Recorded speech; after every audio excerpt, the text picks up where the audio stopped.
For centuries, Muslims held substantial regional authority across the Indian subcontinent. By the mid-19th century, that standing fractured under the weight of colonial expansion. The catalyst was the 1857 War of Independence. The British Empire placed the blame for the massive uprising squarely on the Muslim population, and the colonial government responded with targeted, systemic retaliation. The first step was a sweeping purge of the administrative state.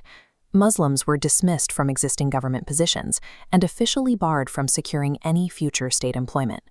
The loss of state jobs immediately erased their political representation. It was a strategy designed to remove the financial security that millions of families had relied on for generations. With urban government work closed off, the struggle for survival shifted to the countryside. The British administration began systematically confiscating ancestral Muslim lands and properties, redistributing those assets to loyalist groups. Those who managed to keep their farms were met with disproportionate, heavily enforced agricultural taxes. A family relying on basic subsistence farming was suddenly pushed into a cycle of generational debt. Meanwhile, in the cities, Muslim merchants faced their own squeeze. New discriminatory trade duties were applied specifically to their goods, making it mathematically impossible for them to compete in the open market. This textbook page outlines the historical record of colonial policies. The Urdu and English headers point directly to the social and economic deprivation of Muslims, detailing strict constraints on state employment, the massive taxes levied on farmers, and the specific duties applied to trade goods. By closing off state jobs, heavily taxing agriculture, and penalizing private trade, the colonial government systematically dismantled the community's financial foundations. There was no remaining avenue for wealth generation. Breaking a community's economic foundation left them vulnerable. The next phase of marginalization targeted their intellectual and cultural heritage. Strict restrictions were placed on traditional Muslim educational institutions. Furthermore, the Persian language, which had been the administrative and legal standard for centuries, was completely banned from official courts and government offices. The British imposed English as the sole language of governments. A population that had spent generations mastering their own rich linguistic traditions was now alienated from the new power structure. Deleting a native language from state affairs separates a people from their legal rights.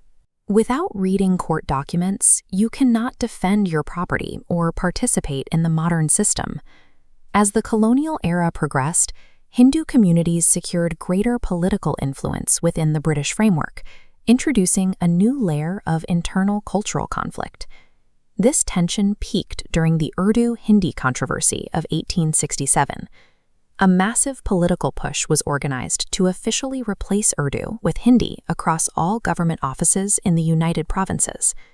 While the spoken languages shared many similarities, the written forms were entirely distinct. Urdu is written in a flowing right-to-left Arabic script, whereas Hindi uses the structured left-to-right Devanagari script.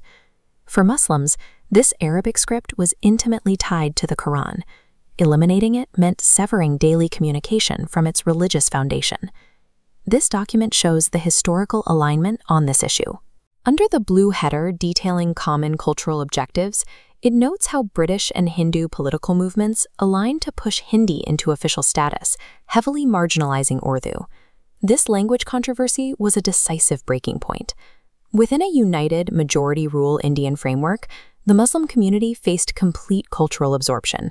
Without economic leverage, and with their cultural safeguards rapidly eroding, physical territorial independence became a requirement for survival. What emerged was the ideology of Pakistan. This was a defensive political movement, rooted in the core Islamic belief of Tawheed, the absolute oneness of God, providing a unifying framework for millions. The ideology was designed to protect specific social values: economic justice, civil equality, and religious tolerance, the rights the community had been denied under colonial rule. The demand for a new nation was a demand for a protective ecosystem. They needed a sovereign space where human and religious rights could be practiced without the constant threat of state-sponsored persecution. The architect who synthesized this generational trauma into a coherent modern political movement was Quaid-e-Azam Muhammad Ali Jinnah. Jinnah envisioned a sovereign state that would function as a laboratory, a place to actively test, implement, and preserve Islamic principles of governance and equality. This historical text captures Jinnah's explicit justification for the creation of Pakistan. The quoted section at the bottom highlights his focus on fundamental human rights, equality, and escaping the threat of cultural annihilation as the core drivers for independence. The clarity of this movement rallied millions.